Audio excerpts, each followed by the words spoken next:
Jananing Saradang Deving Ramakrishnan Jagadgurung Padapadme Tayo Shritva Pranamami Muhur Muhu. Revered Swami Atma Prabhanandaji Maharaj, Swami Atma Priyanandaji Maharaj, all the revered monks and brahmachari Maharajas, and the distinguished members of the audience. The subject is Sri Ramakrishna and Spiritual Renaissance. Renaissance means, we know, a revival. But given this subject in English, I will venture a bit to think and share with you that what we could have and what we really have achieved in the form of Renaissance as something more than only revival. We will try to dwell upon the uniqueness, novelty of Sri Ramakrishna in the Indian as well as international sky of spirituality. Whatever is possible in our humble capacity, we will think about that. It was near the close of 18th century that a sharp decline started, and it happened with the coming of the Europeans and the almost total downfall of Indian political system, the total defeat of Indians in the hand of foreigners.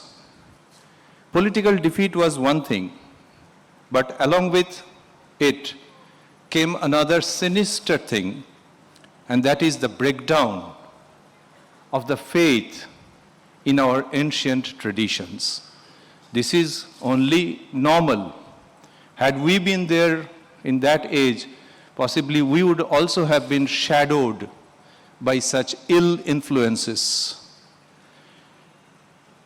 Along with that, the education that was being propagated by the majority of British, saving and except some noble-hearted gentlemen, was an education which was trying to churn out Indians in blood, but absolutely English in taste and culture, but who will be subservient to the foreigners. Now that is a very odd admixture, but that is how things were. The contemporary literature of the West was full of atheism and also contained the materialistic thoughts, materialistic discoveries, materialistic articulations of the then, or rather 19th century science. So nothing wrong with the materialistic findings of science, but when it starts blowing hammer to spirituality, to transcendental thoughts, then things become serious. And also there was the very oaring shadow of Christian evangelism, which did have and which preached loudly hatred against all Hindu thoughts, or for that matter, Sanatan thoughts. The perennial thoughts of India were being chased, debated, unduly criticized by this Christian tendency. As a result of which, India was experiencing strange cultural hybrids, uprooted from ancient tradition and not fortified with modern rational outlook. We had young Bengal. Young is all right, Bengal is all right, but young Bengal was creating havoc in matters of, once again, fighting with, belittling, and trying to erase Hinduism totally. When all these things were going on, then historically, it so happened, we as students of history, Revered Maharaj said that I belong to science and technology, but all the same as students of history, we revel, we get pleasure in thinking that, that was not the end. And one tendency of coming back was working like an undercurrent, or looked at it in another way, there was a severe backlash against that Western tendency. And reviving movements, reformist movements started cropping up here and there. This morning, we will just name 3 significant movements. First, in 1828, formation of Brahmo Samaj by Raja Ram Mohan Roy. Raja Ram Mohan Roy followed by Devendranath Tagore and Keshab Chandra Sen and others. Brahmo Samaj was one such movement during the preliminary phase of that era, which talked about Hinduism standing on its own feet. However, Raja Ram Mohan, being positively influenced by Christianity and Islam, took up a rather intellectual stand and preached the theory or the philosophy of Saguna Brahma, formless with attributes. Now that was one particular thought of Indian tradition, and Ram Mohan Roy stressed on that. The absolute, but not nirguna, with attributes. 2 A's, absolute with attributes, brings us to Saguna Brahma. And there, in brief, what we recall is that in what he said were unmistakable traces of Christianity, rather Unitarian Christianity and Islam. The very strong point of Brahmo Samaj was that it talked in no uncertain terms about equality, liberty, emancipation of women, and it really started a crusade against caste system. These we humbly recall. However, this whole thought process was somewhat alien to customary Hindu tradition. One author points out, little obliquely, that it was a particular brand, it was a particular brand of old wine of Hindus served in new Western bottles. Be that as it may, chronologically, after that we have Arya Samaj in 1875, started in Bombay by Swami Dayanandaji. This again, we recall, is that part of that backlash, a resistance to the onslaught of Western culture. Western culture is not bad, but when it tries to attack other religions, then that is worse. Swami Dayananda, a staunch Hindu, had the primary faith in what? Divine origin and infallible authority of the Vedas. But his cup of tea was only the Vedas and nothing else. Not even the Upanishads not the Puranas, and not to talk about any other belief or denomination. Vedic sacrificial rites were given much prominence by this new order or this thought process. And we should say, unfortunately, clashes started with Brahma Samaj.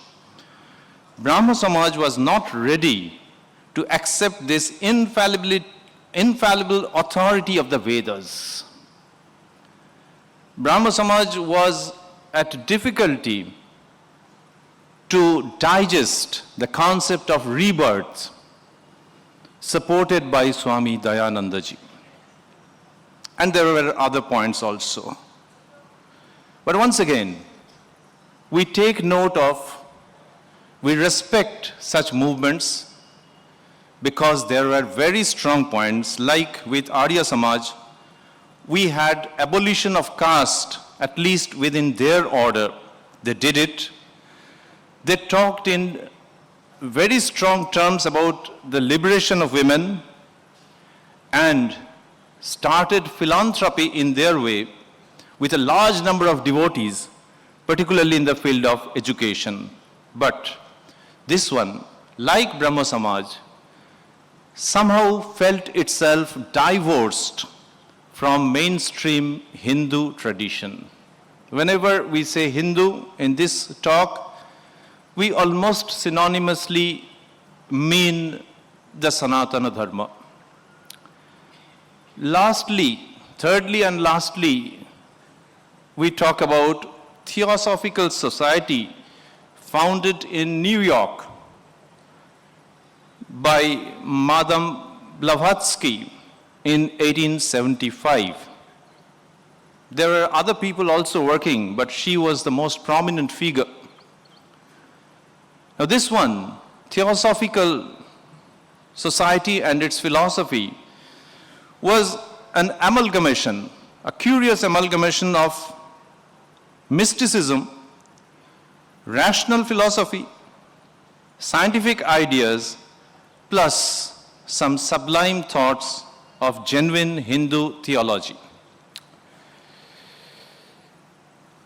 But in spite of all these, this mystery mongering, possibly, because we cannot say conclusively, but possibly, this could not pave the way for progress of Theosophical Society in the long run.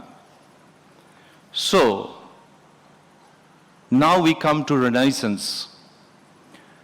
What was wanting out of these reform movements?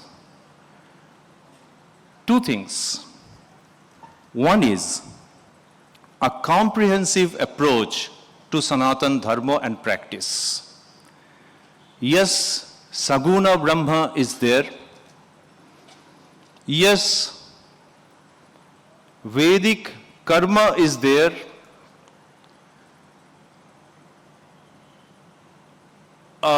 Accepting and supporting and upholding the superiority of Vedas is there. But at the same time, in the panorama of Hindu thought, one has to take into account so many diverse branches which are really not contradictory.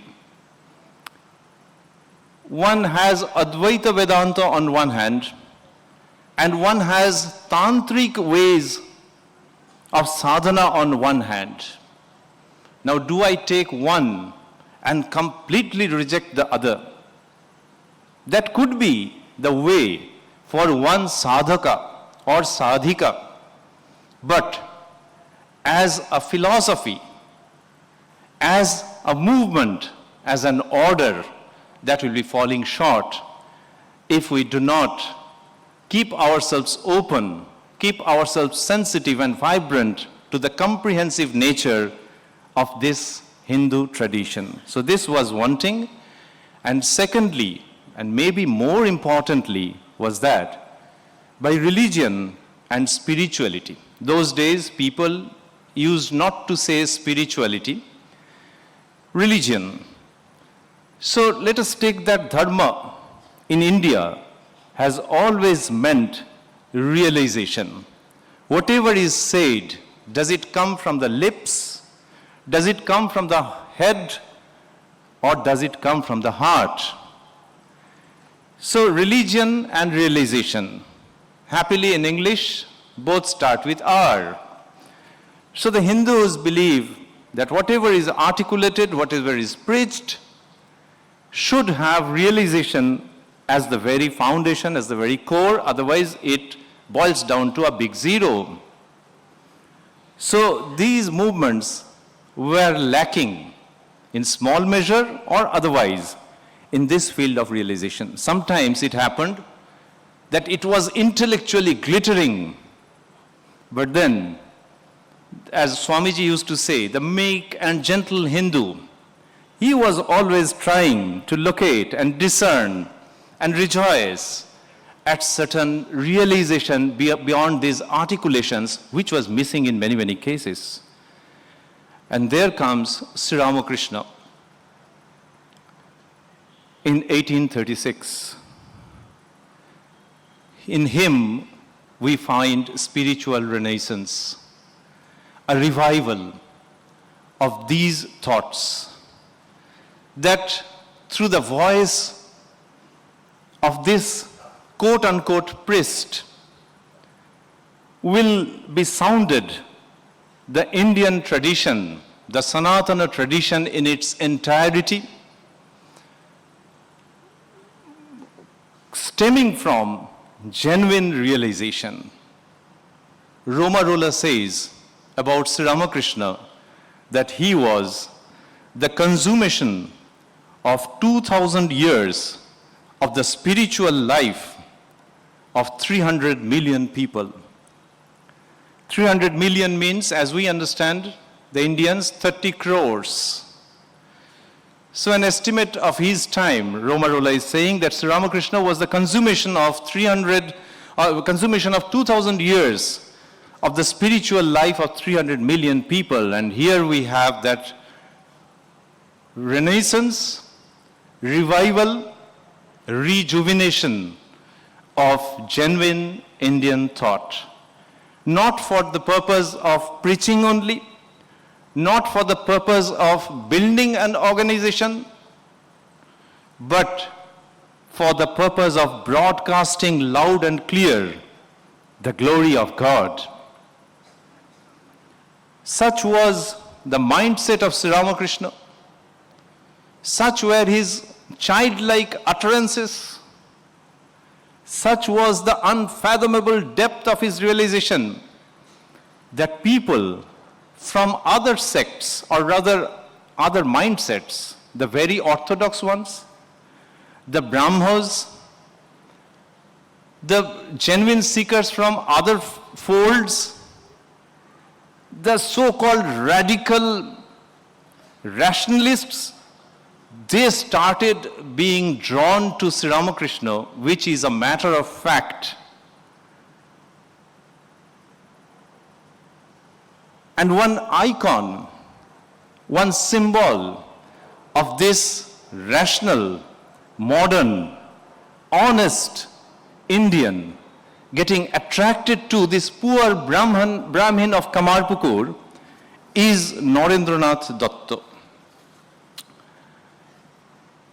Swamiji, when he first met Sri Ramakrishna at Dakshineshwar, this episode is not only well known, but so many times heard by all of us. Have you seen God, sir? He asked Thakur. Yes, I see him, just I see you here, only in a much intense sense. God can be realized. So this is the voice of Renaissance. God can be realized. One can see and talk to him as I am seeing and talking to you. In today's language, this is called one-to-one communication. Not very high-flying philosophy, not something very bent and twisted, not something 100% cerebral, but here is Sri Ramakrishna saying that one can see and talk to him as I am seeing and talking to you. But who cares People shed torrents of tears for their wife and children, for wealth or property. But who does so for the sake of God? If one weeps sincerely for him, he surely manifests himself. This was the voice that India was yearning for. And Narendranath shared with his friend Sharat Chandra these words. That impressed me at once. For the first time I found a man who dared to say that he had seen God, that religion was a reality to be felt, to be sensed in an infinitely more intense way than we can sense the world. Narendranath continues to say, as I heard these things from his lips, I could not but believe that he was saying them not like an ordinary preacher, but from the depths of his own realizations.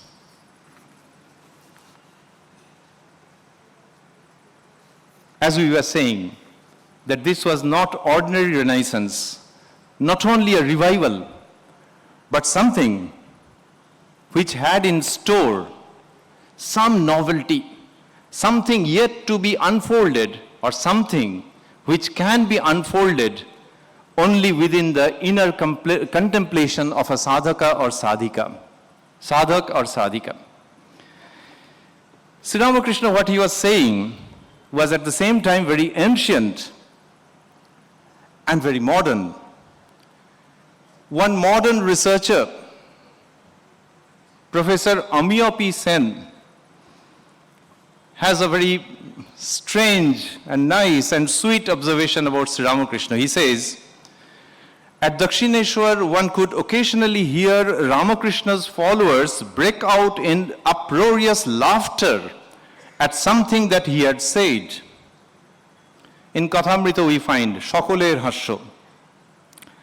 However, when the fun had subsided, at least a few would pause to reflect on the wisdom that lay hidden in the peals of laughter.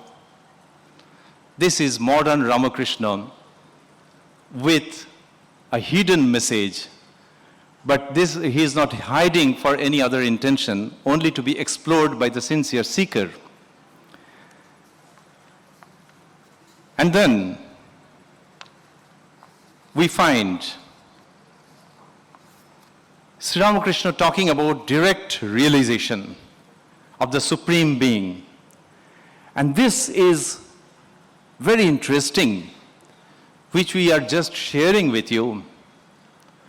As we just heard, to Narendranath he said that, yes, I see him just as I see you here, only in a much intense sense. This is what Sri Ramakrishna had to say, that we have enough of philosophizing. Now the question is, can you feel, can you see the Godhead face to face? Not only to Narendranath, who was to become a monk, but to other householders also. When the question came that, sir, can God be attained in this worldly life? Sri Ramakrishna on numerous occasions has said, yes, definitely. Nishchoy, maidi bolchi. Yes, definitely he can be seen, he can be realized in this very life. Mahatma Gandhi, in his introduction to the biography of Sri Ramakrishna, says, his life enables us to see God face to face. No one can read the story of his life without being convinced that God alone is real and that all else is an illusion. Swami Brahmanandaji once told Master Mahashaya, or M, that Master Mahashaya, this time Thakur has built a bridge between Shibolok or Jibolok. That is so nice. That is what we were saying, that this is not just a revival, but we cannot express with words the connotation of this grand saying, ঠাকুর এবার শিবলোক ও জীবলোকের মধ্যে একটা সেতু তৈরি করে দিয়ে গেছেন। Sri Ramakrishna not only stops there, but he says unequivocally that the only purpose of life is to have the vision of God, Ishwar Darshan. Now that darshan, in whatever terms we describe, is up to us. But time and again, throughout his life, this message comes to us. Maybe this is the most loud message, most significant message from his life. And what about the scriptures? Sri Ramakrishna, while reviving the whole idea, sounds one caution. That what is that? Discrimination or vichara is necessary, sad asat vichara. But one should be very careful where to draw the line. If you bother yourself too much, so this too much is important. If you bother yourself too much with the shastras and the philosophy and the intricate logical framework, then it's dangerous. He says, too much reasoning throws the mind into confusion. To get clear water, if you drink from the surface, you get clear water if you drink from the surface of a pool. Put your hand deeper and start the water, and it becomes muddy. So, this is a very significant utterance, we feel, that there is a thin line between vichara and 100% academic exercise with the shastras and with the philosophy. And above all shines the renunciation of Sri Ramakrishna. We were talking about 2 R's, and here we have come to the third and very necessary R, religion, realization, and this third R has renunciation. Sri Ramakrishna embodied renunciation that doesn't need this speaker to speak out. Sri Sri Ma says, in this age, the special feature of his life is renunciation. Has anyone ever seen such a natural renunciation? Now this is coming from the wife, the divine consort, as we say. She is talking about the natural renunciation of the husband. I don't know whether this will ever be repeated in the history of the world. And finally, on these lines, Sri Ramakrishna and God. So he has said that God can be realized. He has said that your life goes in vain if you don't realize God, if you don't see God. He has discouraged too much academics with logic and philosophy, and he has demonstrated what religious life is all about, what bliss it brings. In the case of his samadhi, Master Mahashaya writes, when he saw Sri Ramakrishna going into samadhi or divine ecstasy for the first time during his 3rd visit to Dakshineshwar, the wonderful thing was happening on the small veranda on the north of Sri Ramakrishna's room. Narendranath was singing, Chintayo mamo manasho hari chid ghano niranjanam. And Thakur was standing still. Master Mahashaya didn't know what was happening. He asked somebody. He became speechless with wonder, actually. And then he asked somebody, and he said that this is samadhi. And Master Mahashaya writes that Thakur is standing motionless. His eyelids remain still, and there is hardly any sign that he is breathing or not. And then as Narendranath continues with the song, Thakur starts shivering with ecstatic joy. Tears of bliss come rolling down his eyes, and sometimes a faint line of smile is appearing on his lips, as if he has seen something unknown to others. This was samadhi of Sri Ramakrishna. And this Sri Ramakrishna, now we will be hurrying up because we are nearing the end of the time allotted to us. This Sri Ramakrishna, what he did, Thakur knew how to separate spirituality from religion. As a matter of fact, he was the first person who has ushered in the thought that spirituality is something and religion is something, though he did not use these words. Adhar Chandra Sen, a great devotee of Sri Ramakrishna, during his first visit asked Sri Ramakrishna that is animal sacrifice good? because it is after all killing of an animal. Then Thakur says, so here we have rituals, known forms of religion, and something else. Thakur says, yes, it's there in the Shastras that such sacrifice is okay on some special occasions. However, you know, now my state of mind is such that I can't stand to see an animal being sacrificed. Amar ekhon erom obostha. Under this condition, I can't take the meat offered to the Divine Mother. So I first touch my finger to it and then to my head. Again, you know, I experience one such condition where I see the Supreme Being in all beings. So now the voice, the tone differs. That yes, I know that these things are there in the religion, in the age-old practice, but I am sharing with you my state of mind. Sometimes I see the Supreme Being in all the beings, even in the ant. At that time, if any living creature dies, I find consolation in the thought that only the body has got destroyed, there is no death of the Atman.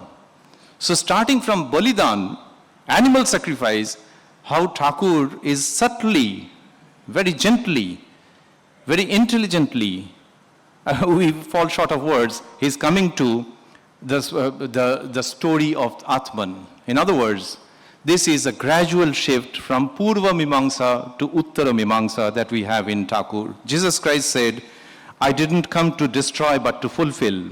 Sri Ma has said, he has come not to destroy but to rebuild. Bhangte ashenni, gorte eshechen. This is Renaissance of Sri Ramakrishna kind. He talked about the harmony of religions. He laid tremendous emphasis on harmony of religions.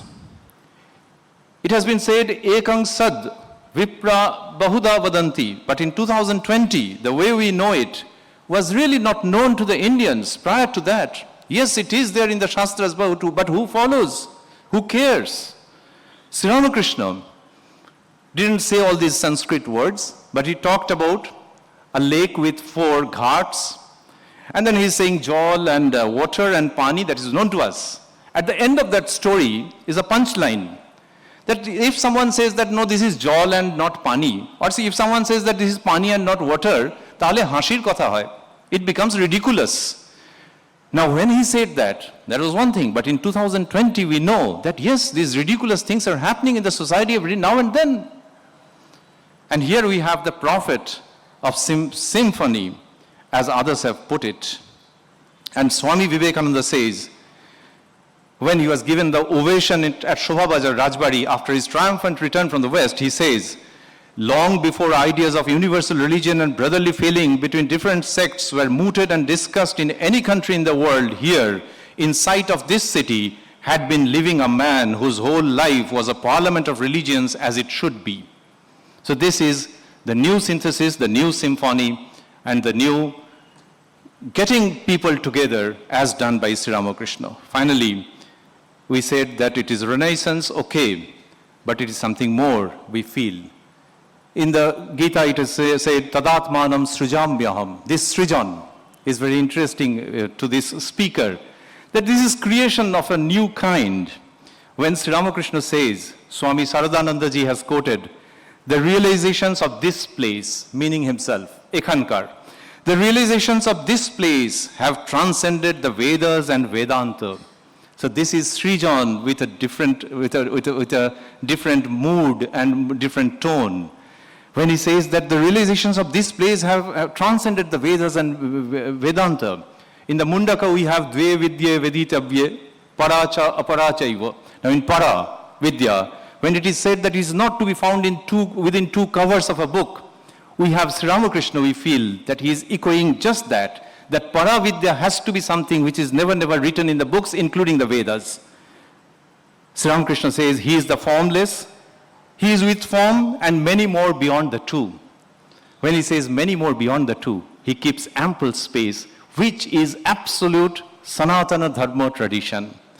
And then this Renaissance, this Srijan has at its core and radiating from its whole body the feeling of love. This is not only, once again, a preaching. This is not only the bringing of a new theory, but Sri Ramakrishna stands as the epitome of love. Swami Vivekananda says, in capitals, he is love, L-O-V-E personified. So Renaissance or Srijan with love is a delicate thing to appear on this world that we had in the form of Sri Ramakrishna. Swamiji says, Bhasharo bhavo sagaro, chiro unmado premo pathar. The ocean. Now ocean has been compared to Satchidananda. So here we have the Satchidananda soaked in love, taking the form of Sri Ramakrishna. Chiro unmado premo pathar. So we rejoice at these ideas that we have Renaissance, we have Srijan, and we have love. Finally, we adore the Renaissance in the form of Sri Ramakrishna. We adore the Renaissance, we bow down to the Srijan, and we surrender ourselves to something else. What is that? Renaissance, Srijan, and then we have blooming of a flower. This is the final thing that we have to say about this Renaissance. This is really Renaissance, Srijan, and more appropriately perhaps the blooming of a flower, the blooming of a lotus that we have in the form of Sri Ramakrishna, the blooming of a Parijat Pushpo. So we adore Renaissance, we bow down to the Srijan, and we surrender ourselves completely to the blossomed lotus feet of Sri Ramakrishna, repeating with Swamiji, Shampado tabo Sri Pado, Bhavo Gosh Pado, Bari Jathai. Dhanyavad, Namaskar.